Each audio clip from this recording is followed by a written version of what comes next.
Hello.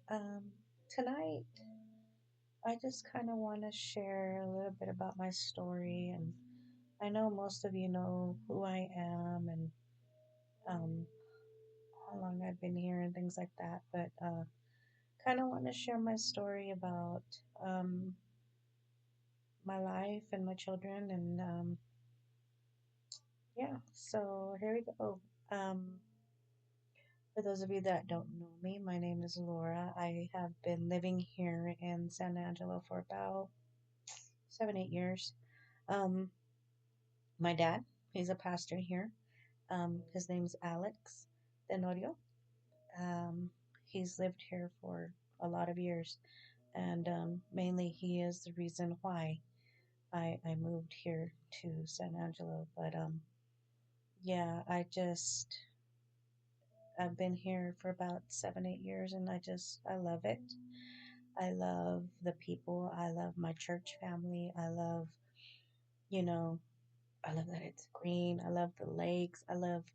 It's just, it's a retirement community, but it's not a lot for the kids to do. But, I enjoy being here with my dad and just, right now with him going through everything that he's going through medically, it brings me kind of certain peace knowing that I'm here. But, yeah, my story is not, one of too much glamorousness or anything like that because I was never an addict. I was never an alcoholic. I was never anything like that. But, I did grow up being very promiscuous and very trying to be a people pleaser. And it kind of like wound up being wearing my heart on my sleeve. And it kind of, in the end, it bit me in the butt, as you could say. But God always has a purpose and God always has a plan. But I do remember that about, oh, 1982, maybe 1983, I was 5. Um, I was in San Antonio visiting my grandmother there at the time, my grandmother on my dad's side. And I remember my mom being in the backyard and she was already getting separated from my dad. And um, I guess think I remember her getting married again or something, some sort. And she was just out in the back shed trying to get some things out of there so she could take home with her. And my aunt used to live across the street from where my grandma was, and so I just remember hearing a honk, and I ran to the front, and I remember asking those people, like, what did they want, what they need. And the lady steps out of her car, and when she does, I ran across the street. And in the process of that, a drunk driver comes around the corner and hits me and throws me, I guess, about a block and a half. And unbeknownst to my mom, she didn't really know what was going on. But from what I have been told, um, they told me that I was not supposed to make it, and that only by the grace of God that I survived.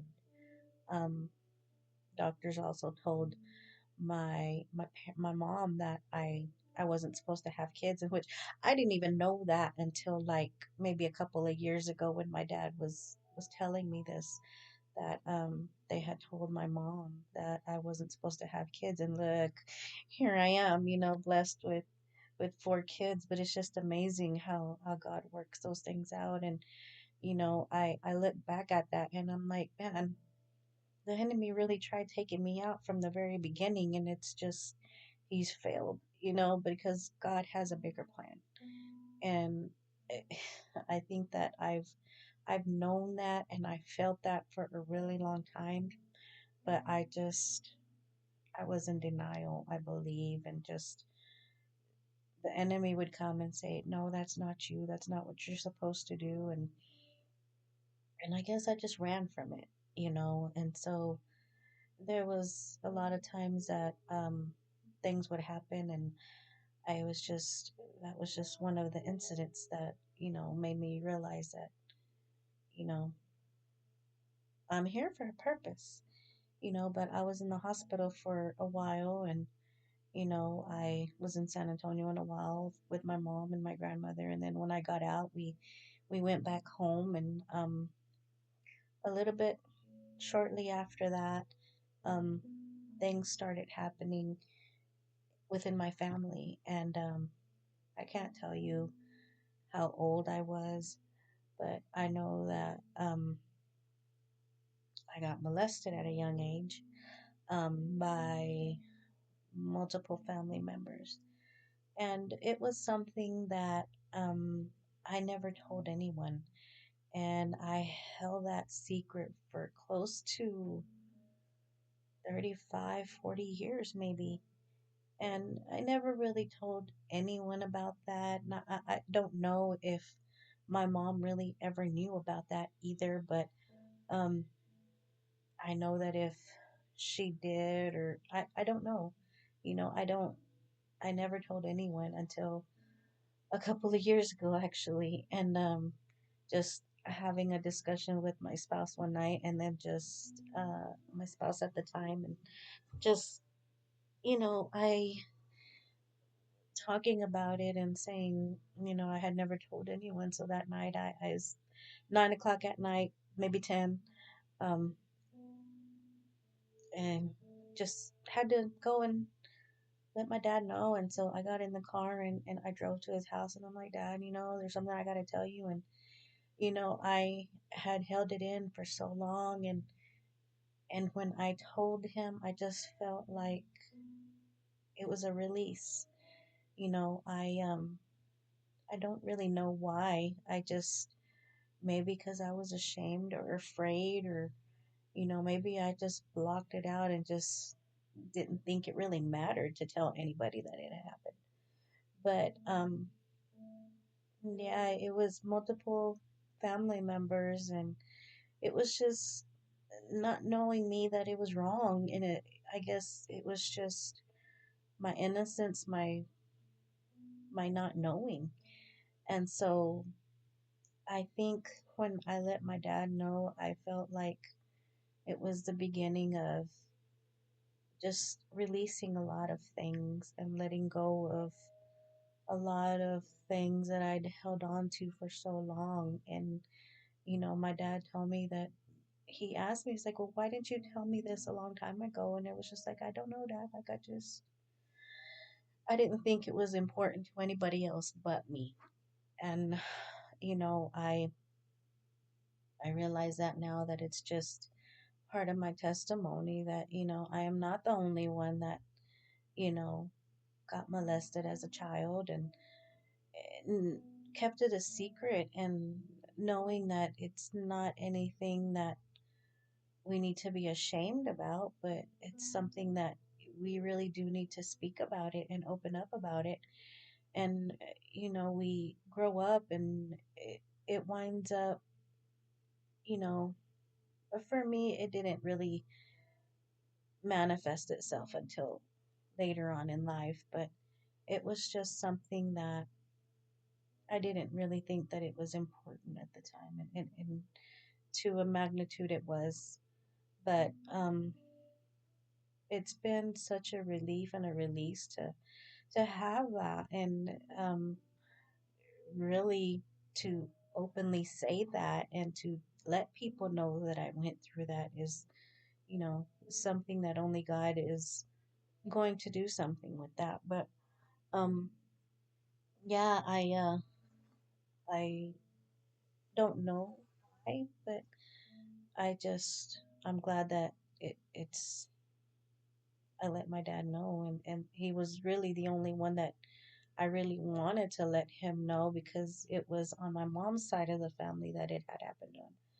And he knew my mom's side of the family, so it was kind of like a culture shock to him, and just but they've all gone they're all the people that have done me wrong have already passed on, and I forgave them a long time ago, but it was something that they have to carry, or they had to carry themselves, because I had forgiven them and let all of that go.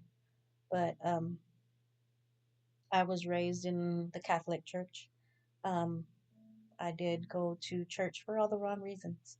I didn't understand really about, the system of the Catholic system. And it was just, for me, it was just a way to go and hang out with my friends and go, be able to get out the house and just, go chill with them at church.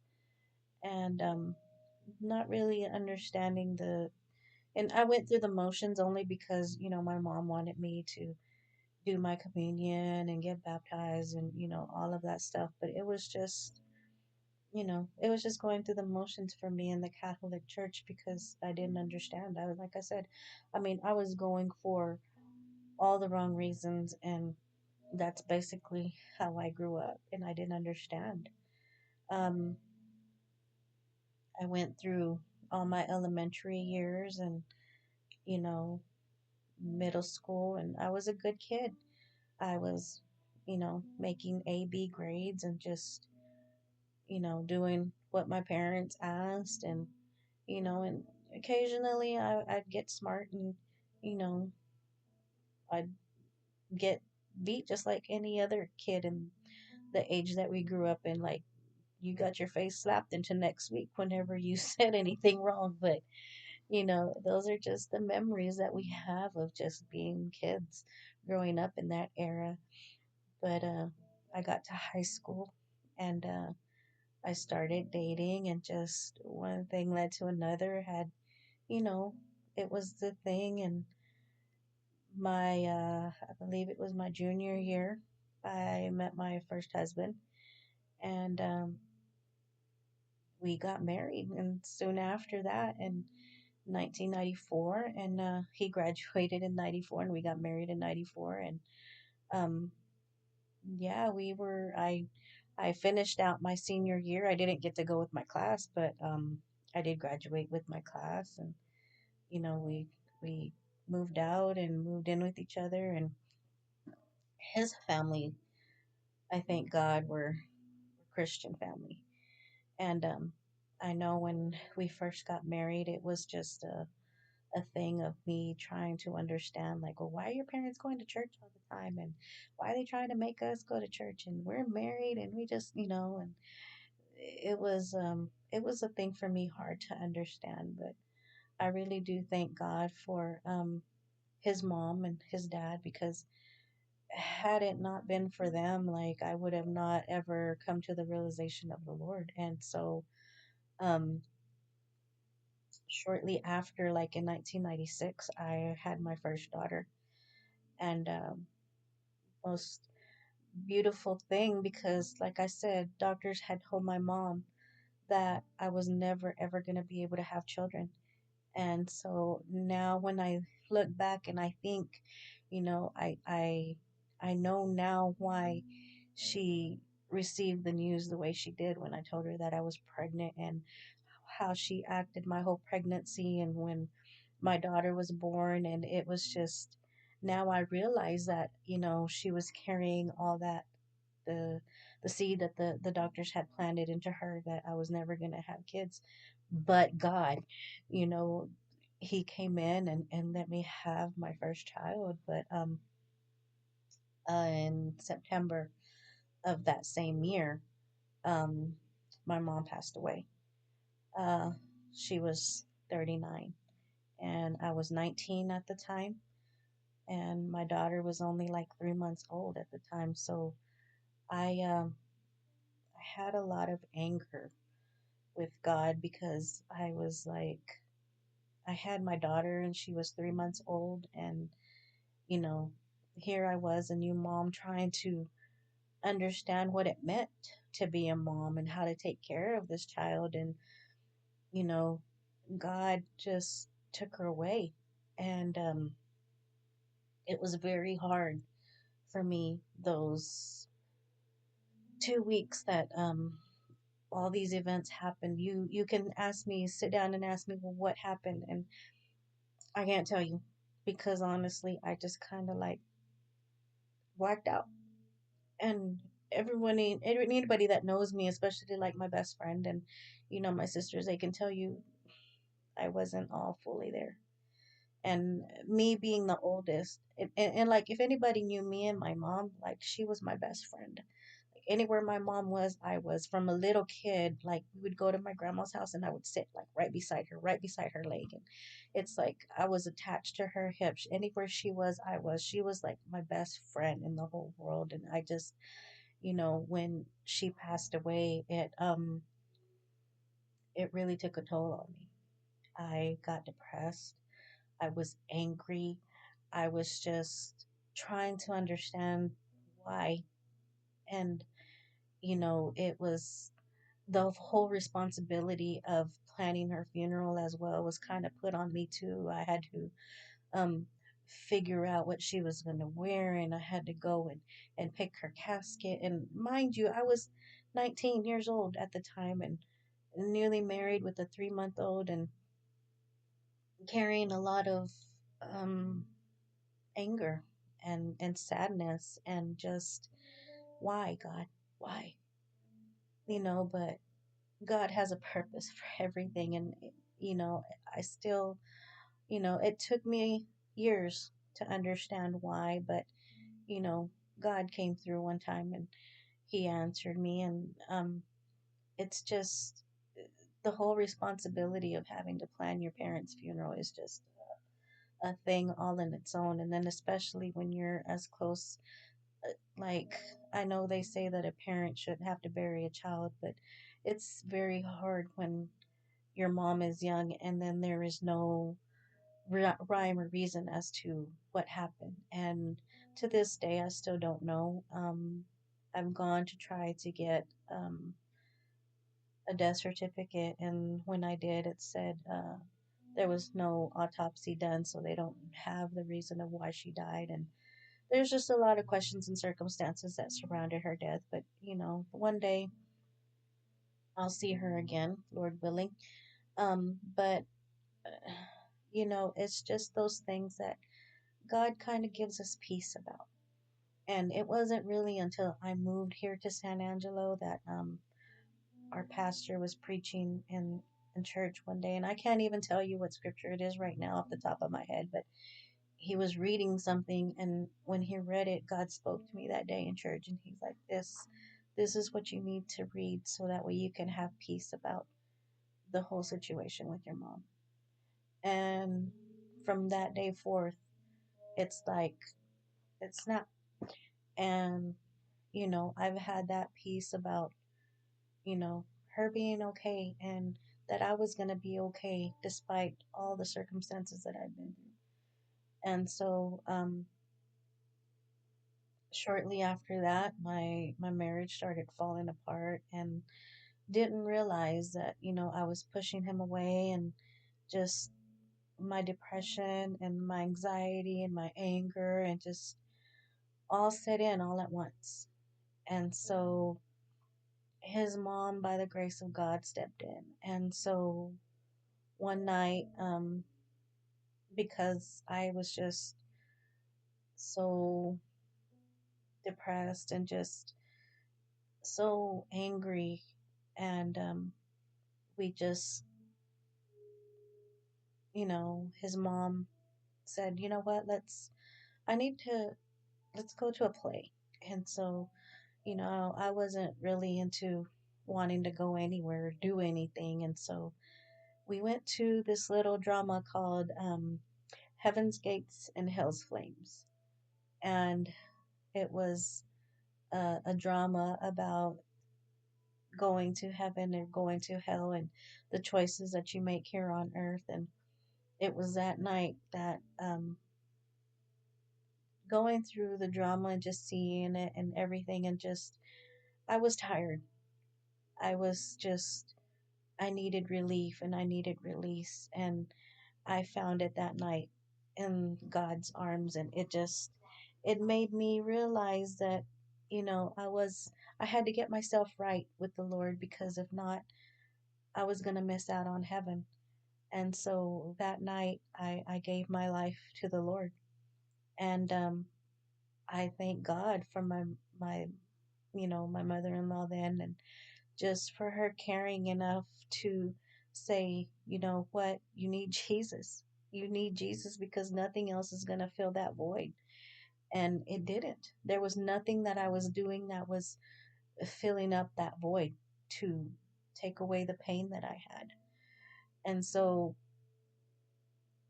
because of her and my father-in-law at the time, and just they loved on me, and they gave me the love that I was missing from my mom. And so I accepted the Lord that night and started going to church. And then shortly after that, I got baptized. And it was just amazing. We had a lot of revivals. And then shortly after that, we found ourselves in a little church called Sanctuary of Praise in Lubbock, Texas.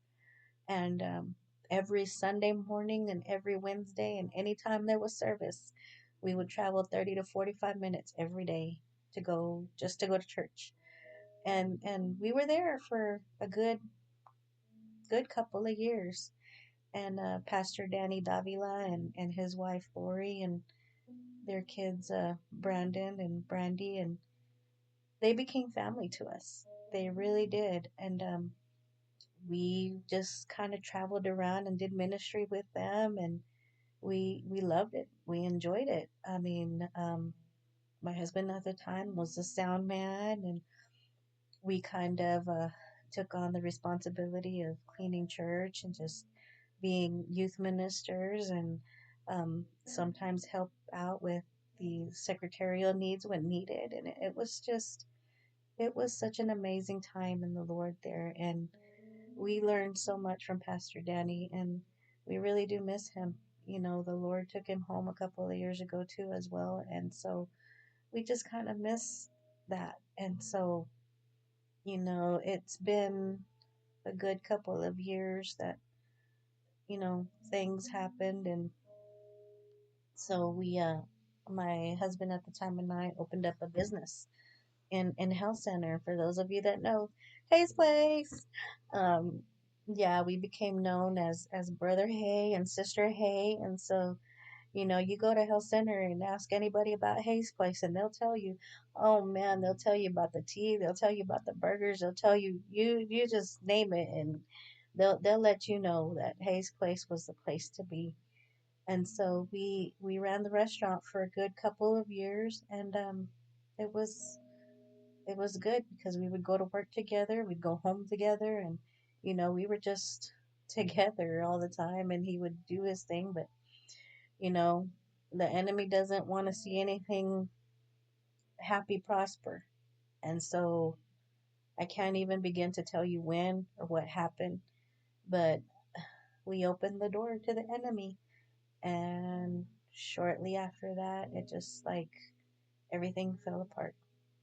You give the enemy an inch and he'll take a mile.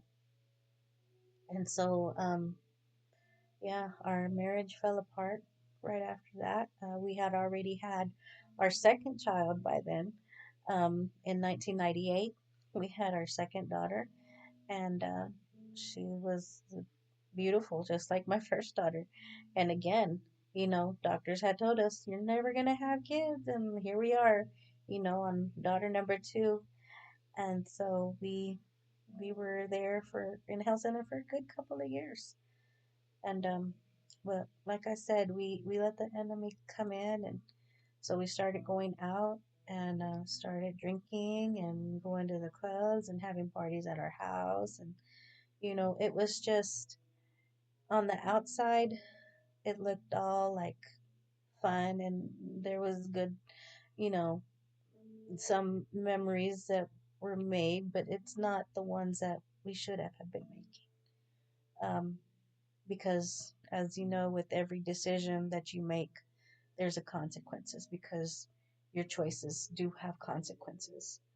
Um, but we did open the door to the enemy, and by then our marriage was falling apart again, and it was just, we were just on the brink of messing everything up that the Lord had set us up for.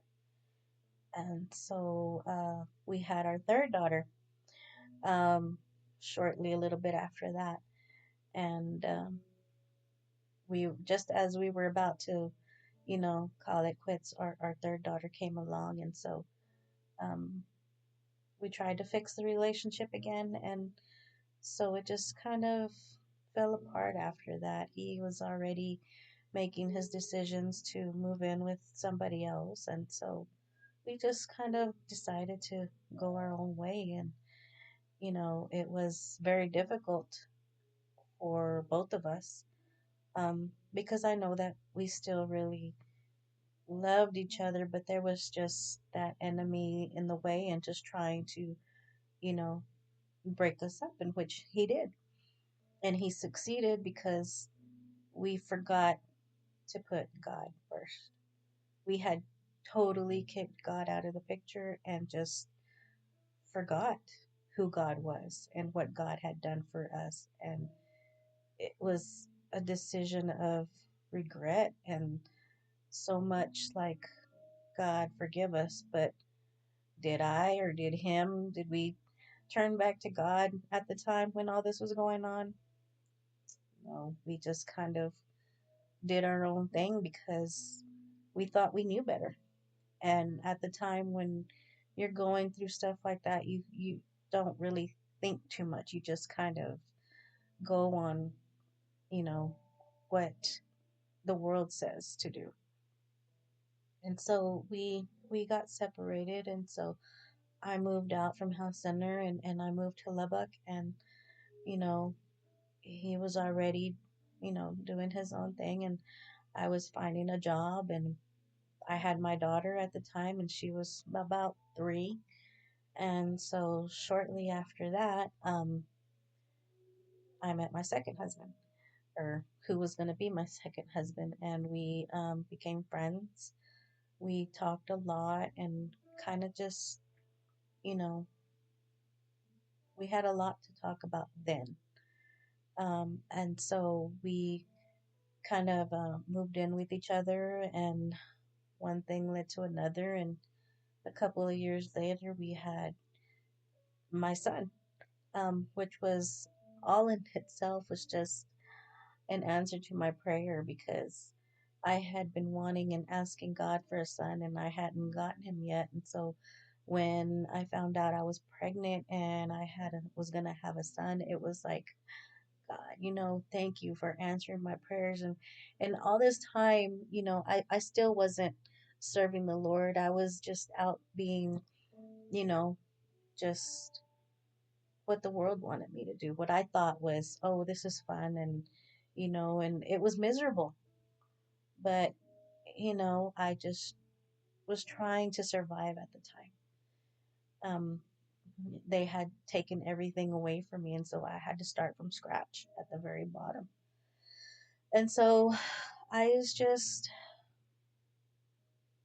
with a 3-year old and living in Lubbock, and then finally getting my apartment. And so, um, yeah, my second husband moved in with me, and he was just a friend at the time. And so, we were both seeing other people, and just, he was just a roommate, is what it was. And then so one thing led to another, and we had our son. And so we got into a relationship after that. And so things weren't really um, the way I planned them to be, but sometimes our plans are not God's plans. Um, and so we just kind of went through the motions of just trying to raise our son, and um, it was not easy. There was a lot of verbal and emotional abuse that was going on at the time sometimes. And so um, I just decided one day, is like, I think I need to leave Lubbock, because this is not going to be good for me if I stay here. And so he was already moving to Dallas to go, work with his dad or whatnot. And so I said, well, I'm gonna stay here by myself. And so I said, "No, I'm moving to San Angelo with my dad." And so I moved over here, and shortly after that, my son's dad moved over here too. And he was an alcoholic and just very triggered by emotions and things that were going on in his life and in his past. And I think sometimes the things that would happen would trigger him, and it was not only his triggerings, but my triggerings would trigger me too. And so it was just emotional disaster. And for a couple of years, we went through it, but we kind of stuck it out as much as we could. And he would leave and then come back, and it was a lot of stuff happening that the enemy was just trying to throw at me. And during this time, I was here and working and trying to raise my daughter and my son, and having all this emotional turmoil, and all the same while, trying to deal with my ex-husband and the issues that were going on, and just it was a lot. And so one day, my second husband decided, well, that he was going to get help, and because he was an alcoholic and he needed help because he wasn't going to be able to do it on his own. So he asked my dad to help him take him to Mathis, Texas, to a Christian rehab center. And we got him from Lubbock and drove him to San Antonio, where they picked him up, and then they drove him to Mathis, and he was there for a good couple of months. And he really came home a little bit earlier than what he should have. But he came home and he said, you know what? He's like, I think I'm sober and I think I want to get married. And so we got married a little bit shortly after he got out of rehab, and started to try to live our life in a godly manner and start going to church and trying to do things right. But that kind of didn't last for a while because he relapsed back, and he started hiding things again and started hiding his drinking and hiding his smoking. And he was just he was an addict, and he just couldn't seem to find a way to just release it and let it go. And I do take some of the responsibility for sometimes for the actions, but it's just sometimes the demons of alcohol and the drugs and the alcohol, those demons kind of don't want to let go. And everyone has their own free will, and if you aren't willing to accept and just to say, okay, I'm going to give it all to you, you know, you can't really live for the Lord, because you're going to want to have one foot in the world and one foot in church, and it doesn't happen. And so shortly after that, I decided to just go ahead and just give my life back to the Lord, which was just a couple of years, maybe a couple of years back, like 5, 6 years ago. And so, I've been giving my life back to the Lord and just doing what I know that needs to be done. And I really know that this is it, that this is what God has for me, because through all the situation and the turmoil that I have been through, and then with the way my relationship has ended with my second husband, and just trying to explain to him that it's not about the the hate or the whatever it is he thinks that you know it is, but it's just those demons of that don't want to let go. And so the Lord says he doesn't um like for how should I say this, the Lord doesn't want for a husband and a wife to get divorced or split up, but sometimes there's consequences that, um, you just have to. You have to get separated and you have to take your time apart because if not, you'll just wind up destroying each other. And so I really think that, you know, the Lord gave me cause to get separated this time and to say, enough's enough. And so I think with distractions and things sometimes will come along and, you know, God really has to remove you and isolate you and just put you by yourself to say, look, this is what I need you to do and this is what I want you to do. And sometimes it's for the better.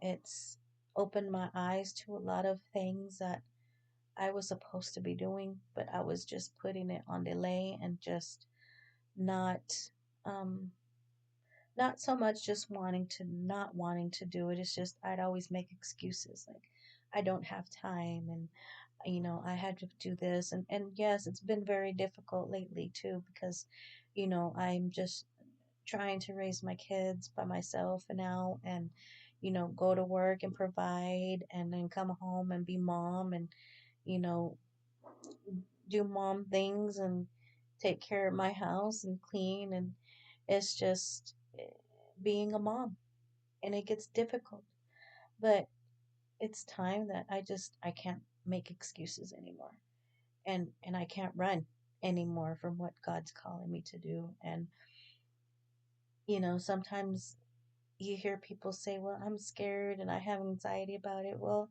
you know what? Sometimes we got to do things scared. We got to do things even if we're anxious because God calls us to do something. And if you're not doing it, you're being disobedient.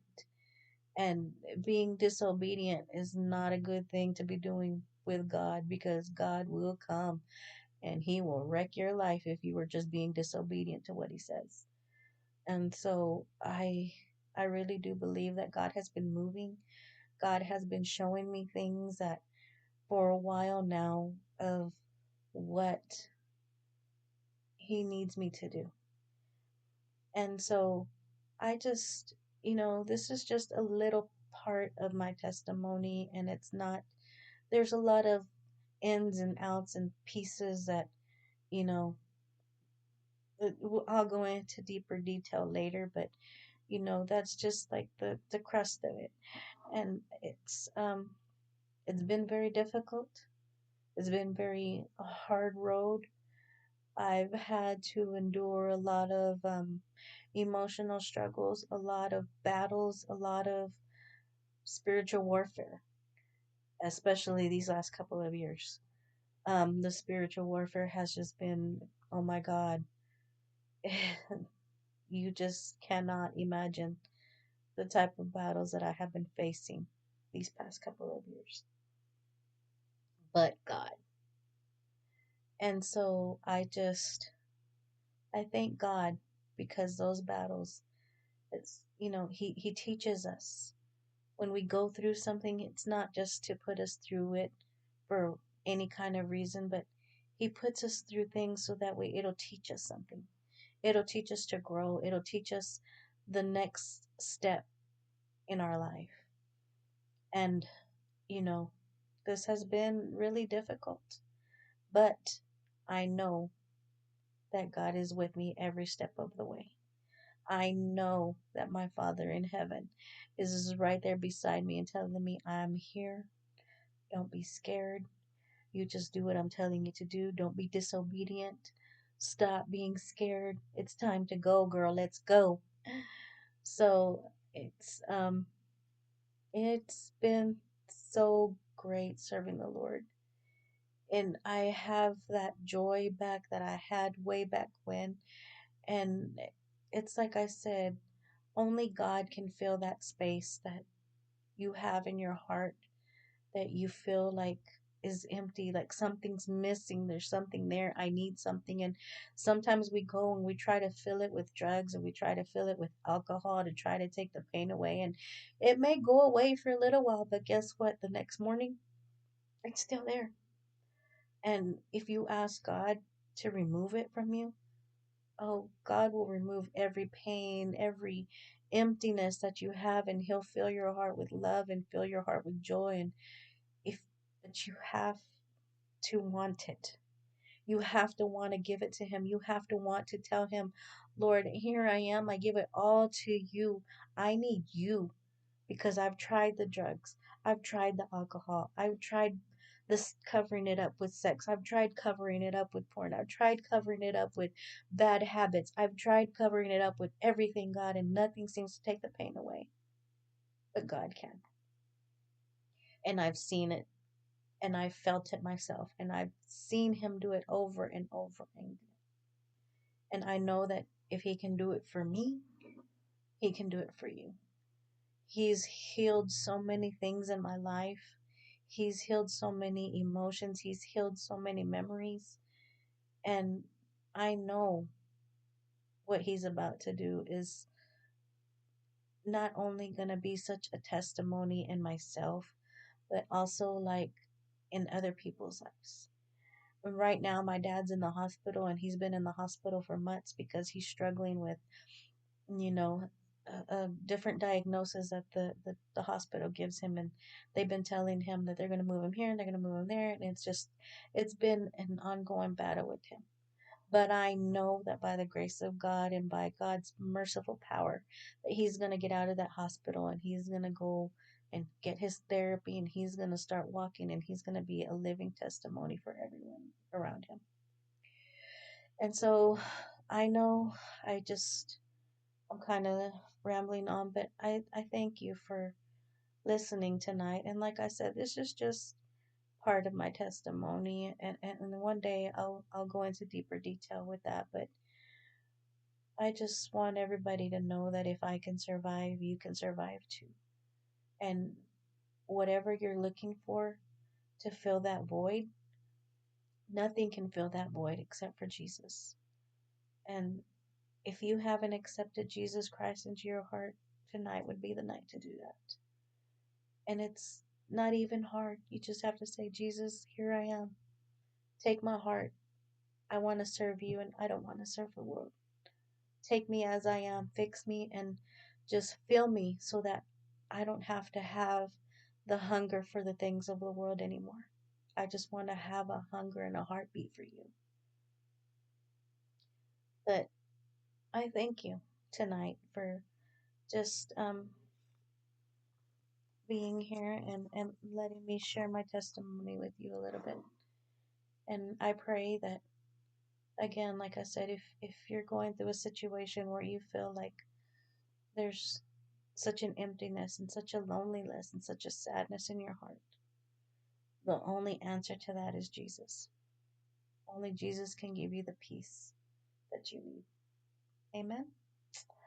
Well, that's all for tonight. And again, I will see you soon, hopefully. Y'all have a blessed night.